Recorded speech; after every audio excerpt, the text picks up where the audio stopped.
নমস্কার,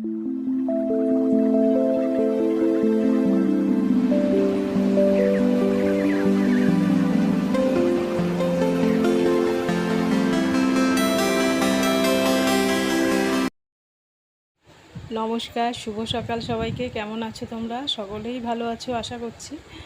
আর আজকে আরও একটা নতুন ব্লগের সাথে। তো আজকে মিষ্টুর পরীক্ষা, তো আজকে লাস্ট পরীক্ষা কম্পিউটার, তো আজকে হয়েই শেষ হয়ে যাবে। আর সোমবার থেকে আবার স্কুল। তো আমি মটর ডাল কালকে রাত্রে এনে রেখেছিলাম, যেহেতু আজকে একটু মাছের মাথা দিয়ে বাঁধাকপি করব। বাঁধাকপিটা অনেক দিন আছে আর মাছের মাথাটাও অনেক দিন আছে, সেই জন্য তো সর্ষের তেল মটর ডাল কালকে এনে রেখেছিলাম।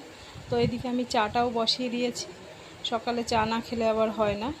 তো এদিকে ভাবলাম আজকে সকালের জন্য একটু সোয়াবিন আর দুটো ডিম ভেজে অমলেট করে ঝোল করে দেবো, তাহলে সকালের খাওয়াটা হয়ে যাবে। আর কালকে রাত্রে কালকের ভাত ছিল অনেকটা, সেই ভাতটা আমি এই গরম জল করে এখন জলটা মানে ফ্যানটা গেলে নেবো ফুটিয়ে। এতটা ভাত নষ্ট করাও যায় না, তো সেই জন্য ভাবলাম তিনজনের ভালোভাবে হয়ে যাবে। আর বেলার দিকে আমি ভাত বসিয়ে দেবো।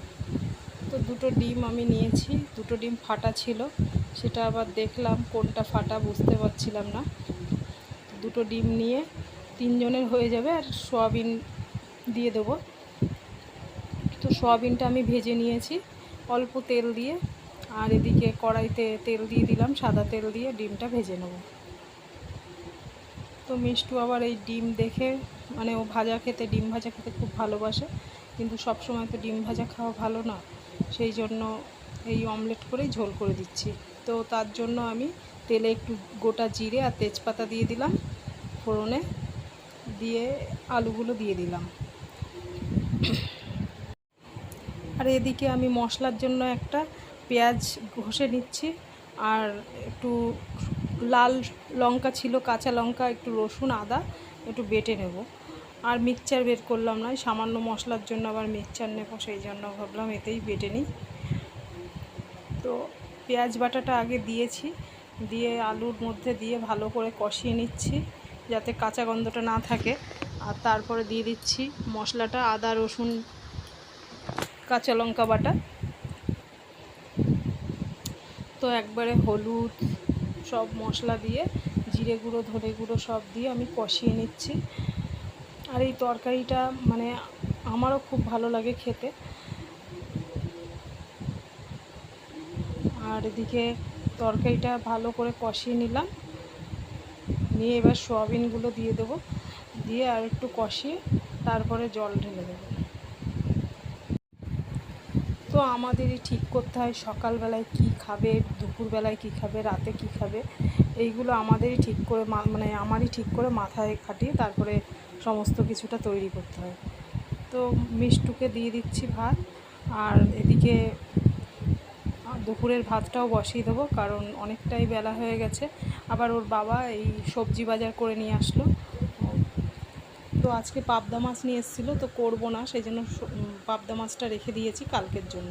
তো এই দেখো কত সবজি, মানে সবুজ, মানে পটল, চিচিঙ্গা, তারপরে ফুলকপি নিয়ে এসছে, বললো ফুলকপি এক একটা নাকি 50 টাকা করে নিয়েছে, এত দামি জিনিস। আর এই যে বাঁধাকপিটা আগের দিন নিয়েছিল, তো সেই বাঁধাকপিটা দিয়েই আজকে রান্না করবো, মাছের মাথাটা দিয়ে।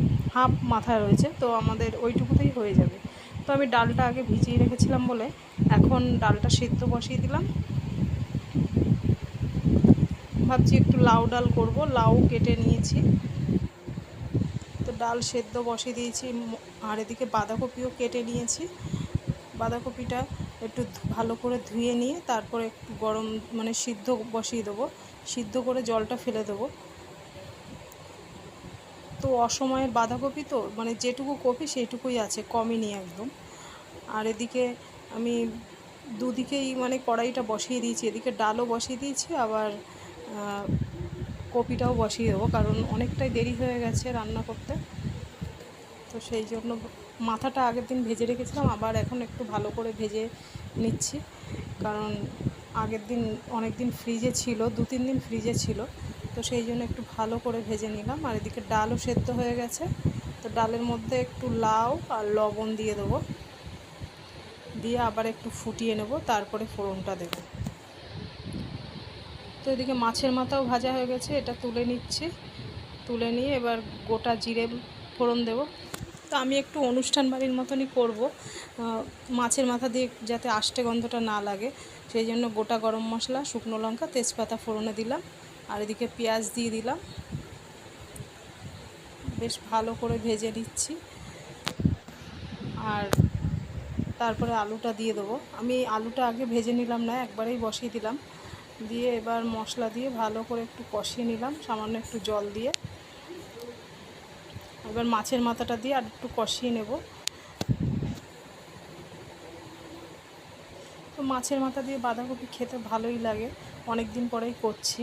ওর বাবাকে জিজ্ঞাসা করেই করলাম, বাঁধাকপিতে যদিও একটু গ্যাস হয়, তো বললো হ্যাঁ করতে। আবার মিষ্টুর আবার হঠাৎ করে আজকে বিরিয়ানি খাওয়ার হয়েছে, কিন্তু আমি তো ভাত বসিয়ে দিয়েছি, তবুও বিরিয়ানি খাবে বলল। তো আমরা এই দিয়েই খেয়ে নেবো, আর ওকে বিরিয়ানি এনে দেবে, ও আর দাদু খাবে। একটা বিরিয়ানি আনলেই দুজনের হয়ে যাবে। তো আমাদের এখানে ডিবাপি আছে ওই হাউজিংয়ের ওখানে, তো ওখান থেকেই এনে দেবে। তো একটু ডালে ফোড়ন দিয়ে দিলাম, আদা, জিরে, তেজপাতা দিয়ে, আর লাস্টে একটু মিষ্টি দিয়ে দিলাম। ডালটা একটু ফুটে উঠলে নামিয়ে নেব। আর এদিকে বাঁধাকপিটাও হয়ে গেল, বাঁধাকপিতে একটু সামান্য মিষ্টি দিয়ে দিয়েছি।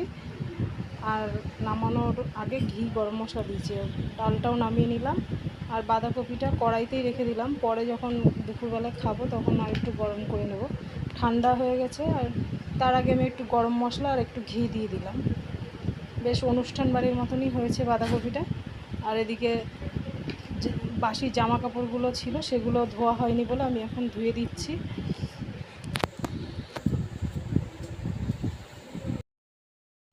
তো এত জলের সমস্যা যে আরও কিছু জামা কাপড় কেচে দেবো, শীতের জামা কাপড় এখনও বাকি। তো বলতে বলতে মিষ্টুর বাবাও বিরিয়ানি নিয়ে চলে এসছে, ওদের দুজনের জন্যই। আমরা খাবো না, আমরা মানে আমাদের যা রান্না হয়েছে সেটাই আমরা খাবো।